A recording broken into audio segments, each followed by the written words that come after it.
Welcome to this episode of your favorite program where we do nothing else but follow presidential diaries and commitments on a weekly basis. I'm Admaya Mungu and this is Keeping Up with ED, and it starts now. President EDMnangagwa handed over more than 90 service vehicles to traditional leaders in Harare last Wednesday. The president said chiefs should play a leading role in the ongoing food distribution program in rural communities. Now, the president further said government will continue to improve the welfare of traditional leaders, adding that no one will be left out in the ongoing food distribution exercise. He says that the Republic of Zimbabwe will ensure Zimbabweans are food secure despite the impact of the El Nino-induced drought. Let's get more.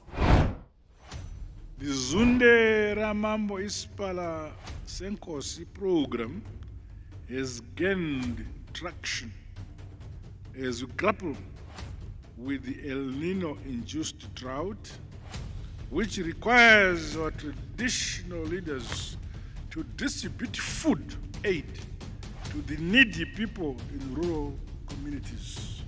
My government shall remain steadfast in distributing food to ensure that no one starves, and the chiefs play a pivotal role in food distribution through the Zunde Ramambo Ispala Senkosi program. To date, 5 tons of food have been distributed per ward countrywide, with the chiefs spearheading the distribution of the grain through the program. The handing over of service vehicles is an ongoing program following the distribution of 100 vehicles earlier this year. Now, government continues to empower traditional leaders through the setting up of rural business units and the sinking of 35,000 boreholes across the country for the provision of clean water and irrigation schemes. Here's more. My government shall continuously pursue such interventions to improve the welfare and general conditions of service for our esteemed chiefs. The Second Republic has put together a scheme that will enable all traditional leaders to access medical assistance through medical insurance, as well as a funeral assistance package for our dearly departed chiefs. Further, my administration has directed government, ministries and departments to provide other services and utilities that uplift the livelihoods and standing of traditional leaders in general. President EDMnangagwa, who is the ZANU-PF First Secretary, while addressing the ordinary session of the Politburo in Harare this Wednesday, said that acts of economic sabotage, speculative and counterproductive tendencies by those who thrive on greed and profiteering have no place in Zimbabwe. Now, this stern warning comes at a time when unscrupulous individuals are weakening the local currency through speculative tendencies. The president went on to say that while the country's detractors continue to seek out ways of collapsing the economy, the ZANU-PF government is forging ahead with opening pathways for sustainable economic growth and development.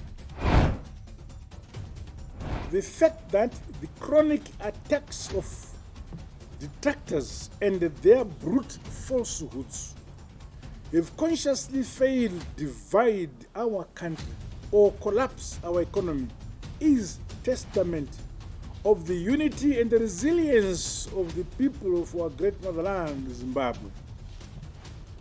Against all odds, our nation continues to rise, and the ZANU-PF government is indeed opening up pathways for sustainable economic growth and development.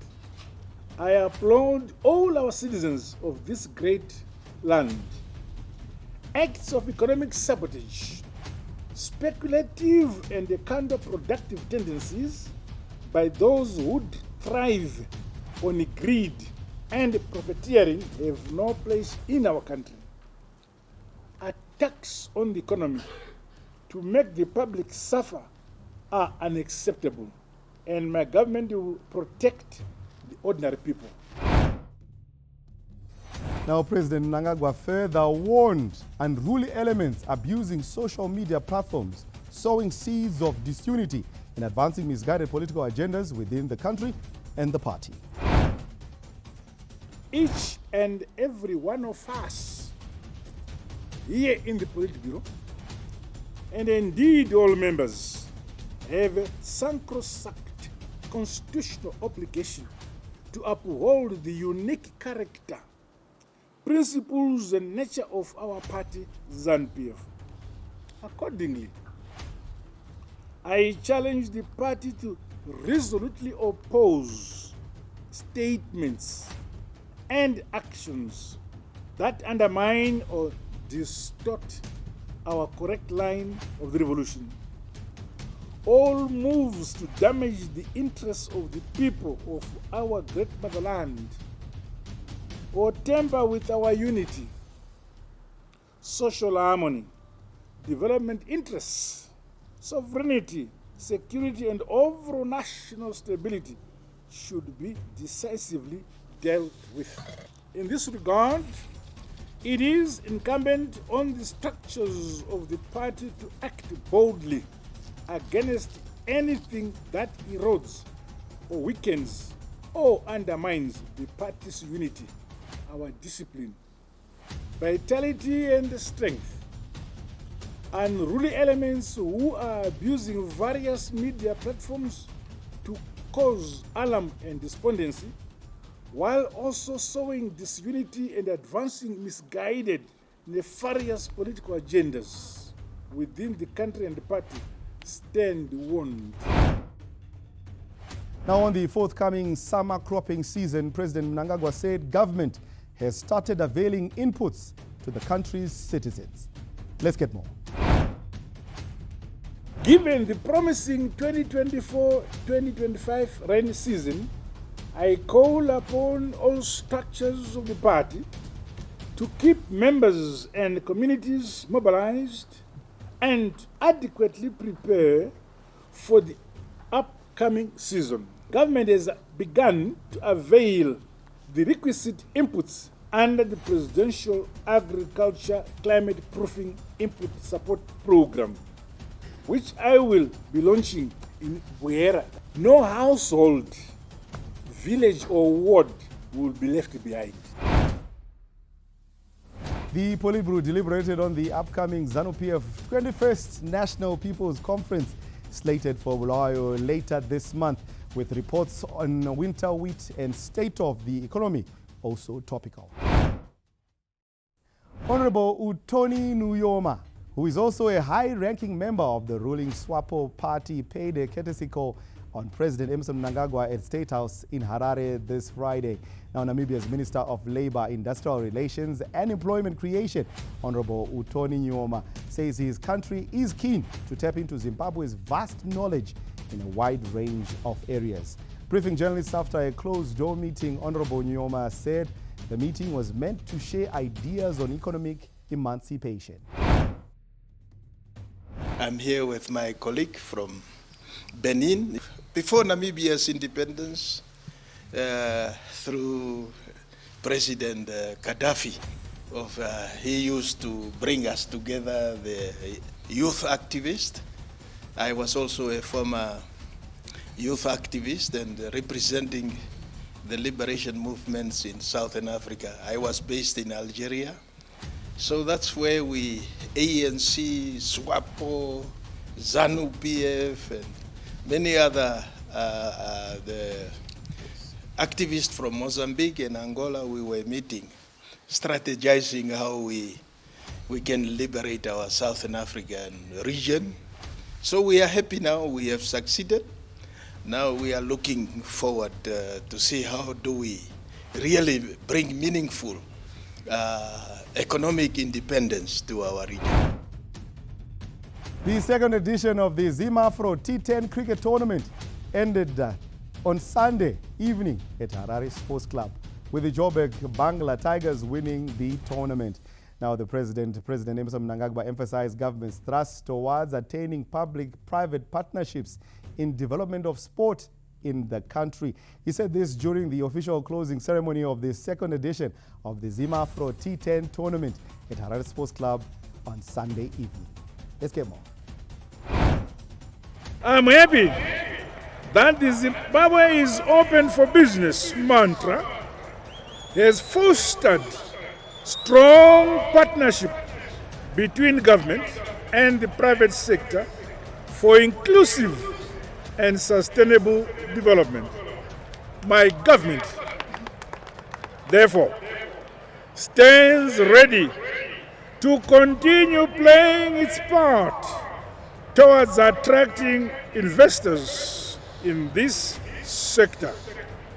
Today, we welcome a growing number of international investors who are putting their confidence in Zimbabwe and the Zimbabwe Afro T10 League.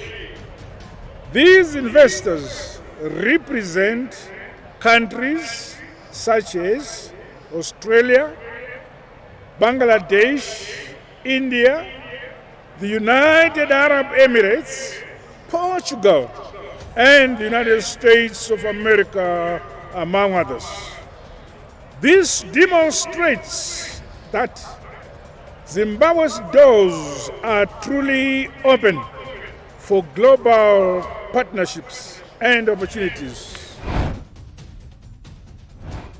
Now, the tournament launched last year in Zimbabwe sees international cricket stars from all over the world converging in Zimbabwe for the week-long tournament. Now, the tournament is the brainchild of billionaire Nawab Shaji Al-Muluk, the owner of T10 Global Sports, and working together with Paul Tungwarara, the chairperson of the Zimbabwe T10 franchise. Now, President EDMnangagwa, who watched the exciting final between the Cape Town Samp Army and the Joburg Bangla Tigers, emphasized government's commitment to working together with the private sector in developing the sporting sector. It is a great pleasure to join you today, this evening, for the closing ceremony of the second season of the Zimbabwe Afro T10 Cricket League.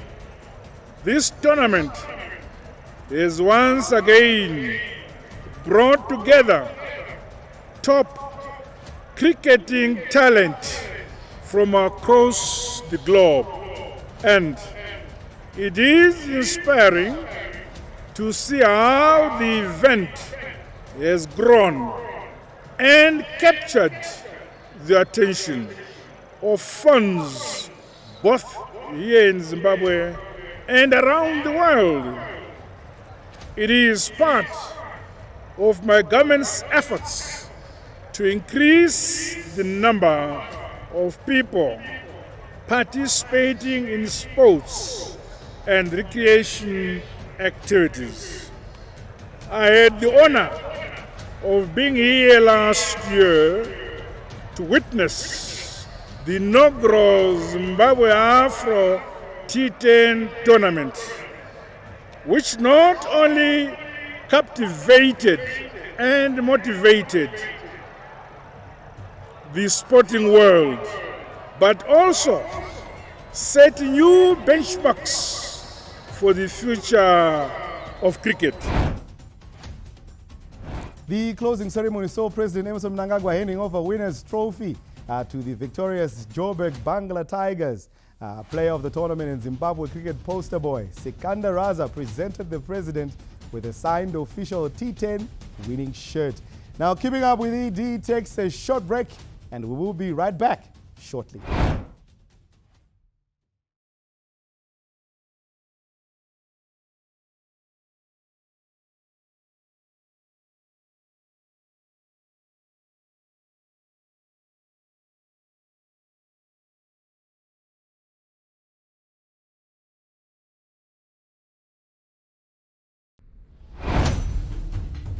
Welcome back to Keeping Up with ED. Now, the government of Zimbabwe embarked on a housing delivery project targeting over 200,000 housing units by 2025.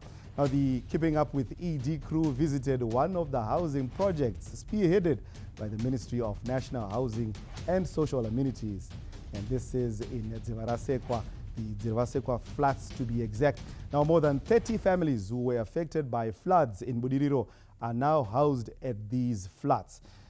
Now let's hear what the beneficiaries had to say. Ini ndonzi Susan Mlambo Chaputika ndakabva ku Budiriro 5 patanga taka affectwa nema floods. Takatanga ku discuss ne CPU iri under directorship ya Nathan Ngomo. Then pakati discover amana kugara ne information. Vakamhanya vakanoripota vakatizivisira kunani kuna His Excellency EDMnangagwa. Baba pavakanzwa dambudziko redu vakatipromisa kuti ndanzwa kuti muri kuchema musi kugara pakanaka pamuri kugara pasi kuita pari kupinda mvura ndobva vatipromisa kuti tiri kukuvakirai maflats. Takangoti dzimwe ndezvekudini ndezvekutaura asi takaramba tichishanda tichiudzwa each and every time vaiuya dzimwe vachitipa maquarterly reports kuti nyaya yenyu maflats yasvika pakati baba vasati vakukanganwai president vedu vari kuti zvakati. Then takazoita situation yokuti dzimba dzedu dzakadonha then pakarasikirwa neupenyu swiftly ipapo vakatotudza kuti hazvichatoiti tiri mutogara. Takatonzwa soko ratotumirwa zvikanzi nemhuri dzenyu mese makutenda maflats zvakaita sezviroto kuya kumaflats but musi wa8 August His Excellency EDMnangagwa vakazvizadzisa. Ende pateva tiri ikoko takaudzwa kunzi muri kubhadhara ma$250 kana $200. Vatati tisvidzirewo kuna baba kuti mari yedu vana vari kuti kuno kupasi kunoko vari kuti mari yenyu yakawandisa hatikwanisi kuibhadhara. Vatadaidzwa meeting shanza the president vanonzwa kuchema kwevanhu. Twa surprise takapiwa mari shomanene yekubhadhara $80 iyo inokwanisikwa nani zvake kubhadhara. Saka inini ndinoda kutenda president vedu nokuti zvavakaita izvi hazvisati zvamboitwa zvanga zvisingatendeke but vanofifula zvavanenge vataura vanonyatsokuzadzisa chavanenge vangotaura chete kuti ndiri kukuitira musi wakati vanobva vazviita. Saka mukuona tiri kugara pakanaka tine magiza tinogara mudzimba dzakanakisa dziri standard mvura hatinetseki nemvura ende tiri kugara so peaceful. Chero izvozvi tikararaka hatitombofungi kuti kune mvura ichauya here. Ndosaka vakati nyika inovakwa nevene vayo saka tinofara vakativakira zvakatinakira munyika yedu tinotenda. Aindoitwa mai Chiwanziro ndakauya panapa ndichibva kubudiriro 5 kumafloods. Takaunzwa pano nehurumende naMnangagwa. Panapa takagara zvakanaka taakumafura mhepo takabva munzvimbo kuIjipita kwataiwe taakuKenani yezvinezvi tagara zvakanaka. Masola aripo, bhoho iripo, mvura taakugeza neshawa. Saka upenyu hwedu hwatonaka hatisisina dambudziko tatokanganwa kutokozera hope. Chero mvura ichi ikachiuya ngaiuye yese yanova tiri kutoida hatisisina kana problem. Saka da kutenda Mnangagwa nezvavakatiitira nyasha dzakawanda mukati matiri tasati tambosangana zvakadai uye idzi nyasha idzi kaidzi hadziwanikwi. Ndinoda kuvatenda nezvavakatiita nerudo rwavo nezvavakatiitira muupenyu vakatibvisa munjodzi vakatiisa pakanaka. Saka ndoti pamberi naMnangagwa. Indonzi Gertrude Mukandi.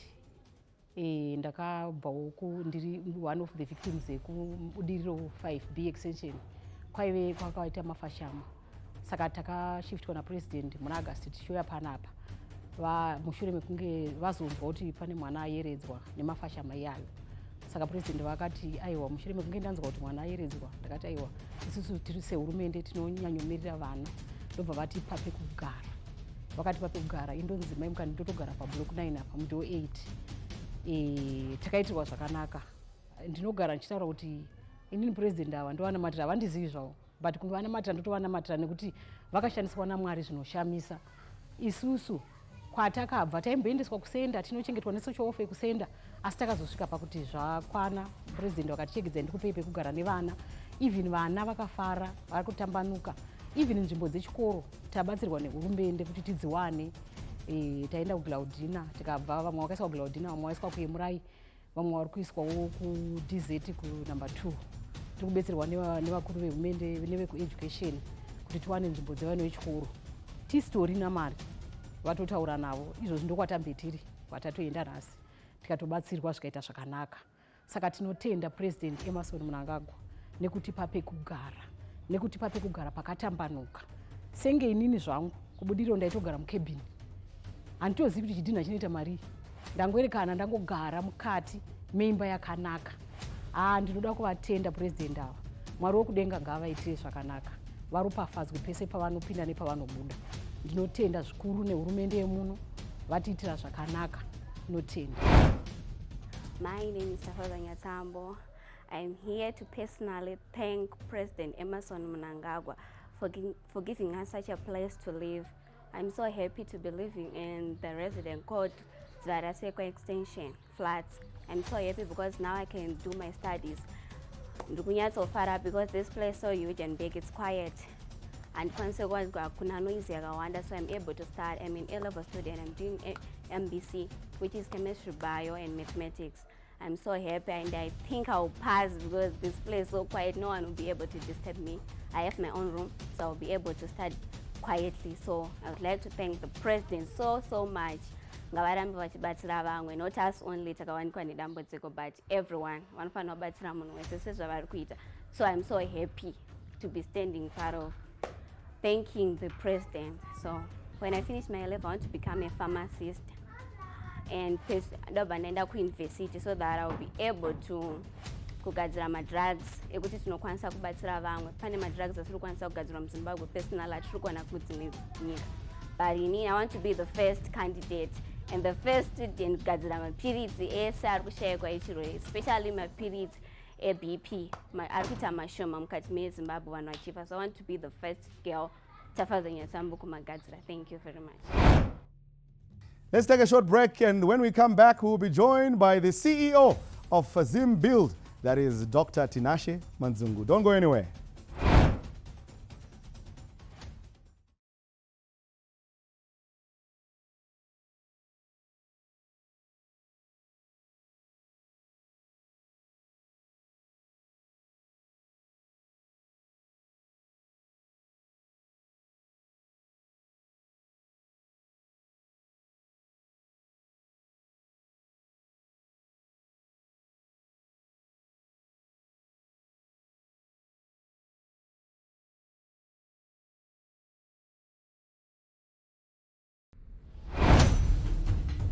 On Keeping Up with ED, we are now joined by Dr. Tinashe Manzungu. He is the president of the Zimbabwe Building Contractors Association as well as CEO of Zimbbuild. It's good to have you on Keeping Up with ED, sir.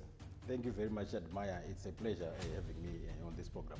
Definitely. Now, let's get straight into it. It is His Excellency's passion to ensure that there is construction within this country. There is some sort of development, especially when it comes to construction, when it comes to property development. How do you then link in with the president's vision? This is dating back to when the NDS-1 came into force. We are talking of the year 2021. And remember, there are pillars that speak to the NDS deliverables. And one of the main key pillars is the pillar that talks about infrastructure development. And when we talk of infrastructure, it's also quite a big band, where you see also housing coming under that. But at the same time, that same housing, not being to say, while the government is saying NDS number 1, we are saying it's going to run up to even end of 2025. And at the same time, we are saying it's only the Minister of Housing that is going to develop. No, it's not only the Minister of Housing that is going to develop, but also different other line ministries. For example, the Ministry of Health will also build houses for its employees. The through the Ministry of Mines, we are going to see mines also developing housing for their own employees. So it's quite a big range of activity that the president is looking forward to.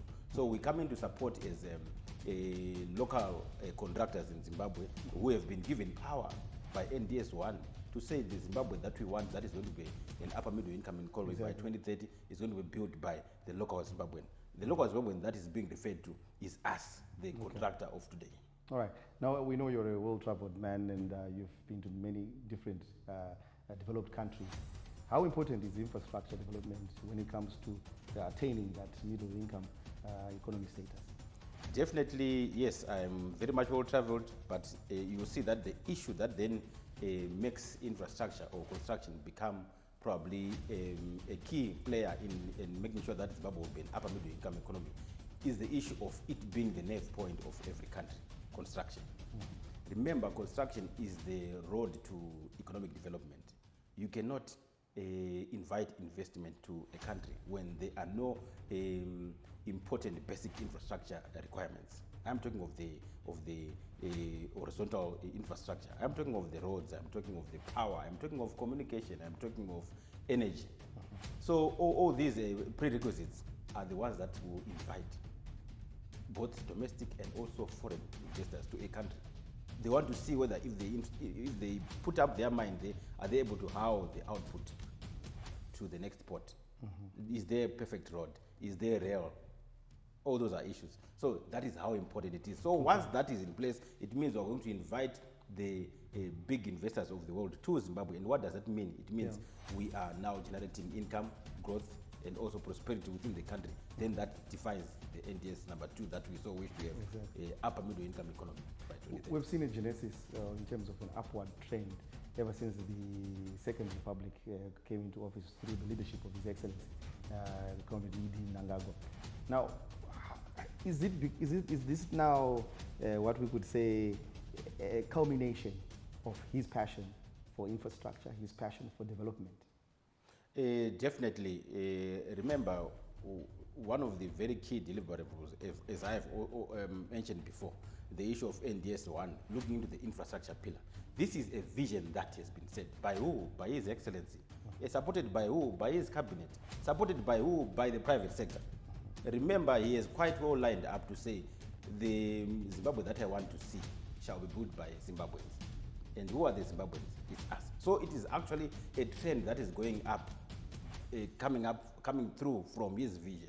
And now what we're experiencing now is a reality in action, where we're saying the vision is now being modeled into reality terms, you see. That is why we have NDS1, and we're going to be having NDS2 2026 up to 2030, you see.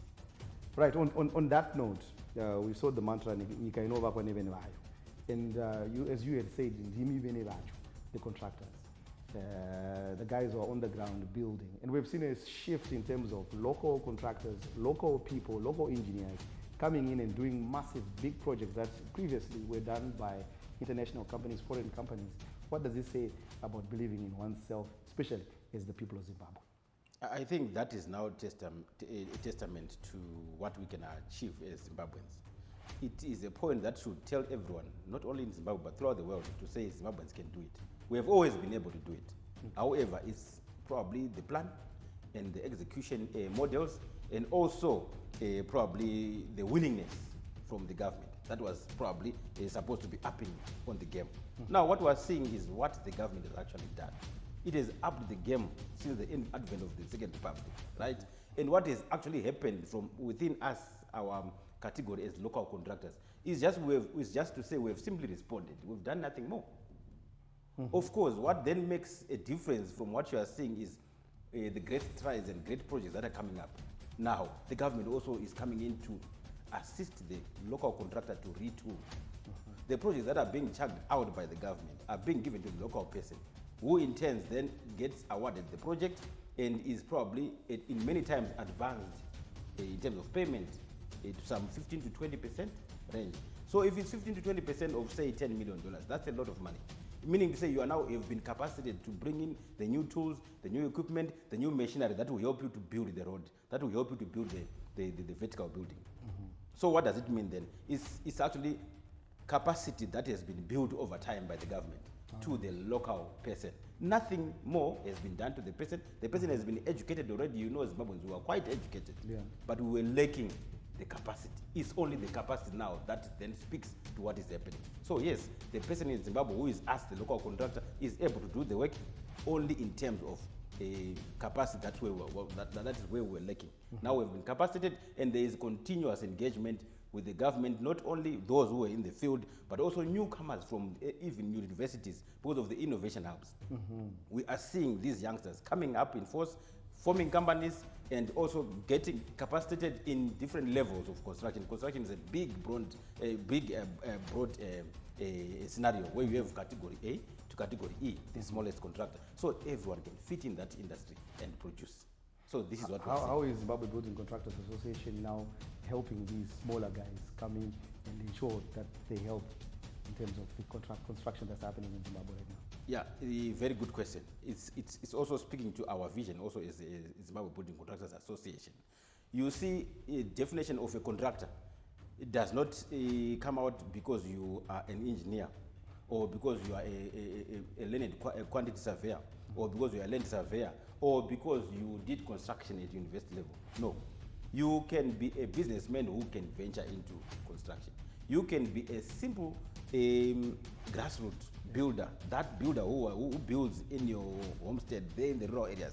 That person can be a contractor. So a contractor is anyone who can convert a brick and mortar into something. We are talking of the contractors in the built industry, right? So as ZBSA now, what we are doing is we are partnering with educational institutions like the likes of our universities, our state universities, and through the issues of, for example, ZIPA, coming together to say we need to put in a level accountability to our builders who are not on an even scale, to make sure that that builder who only knows how to build is capacitated to know the financial literacy of things, so that when it comes even to awarding of tenders or advocating for tenders, you are able to even do your maths and price well.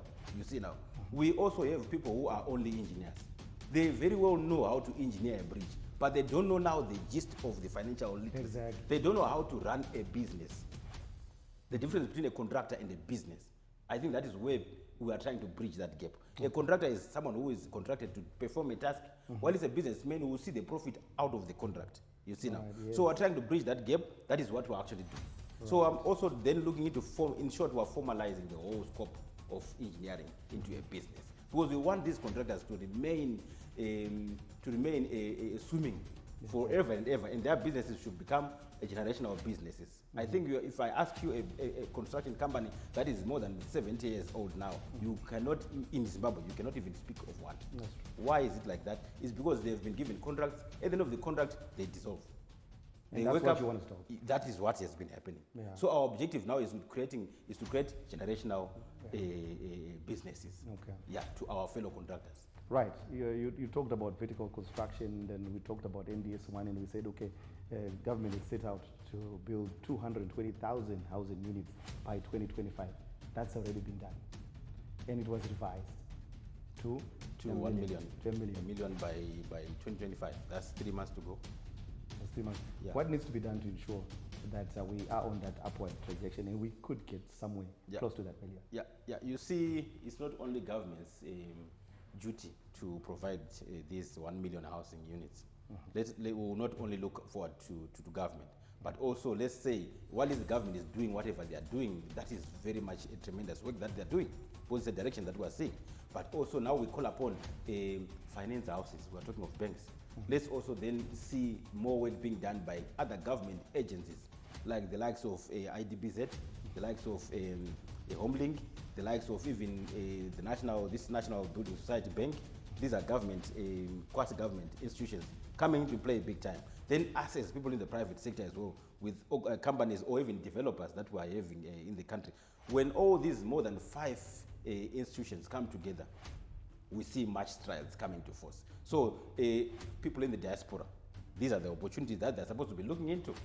Getting partnerships with local contractors, partnerships with local finance houses in order to deliver the weighted 1 million housing units by 2025. And that is only 4 months to start 2025.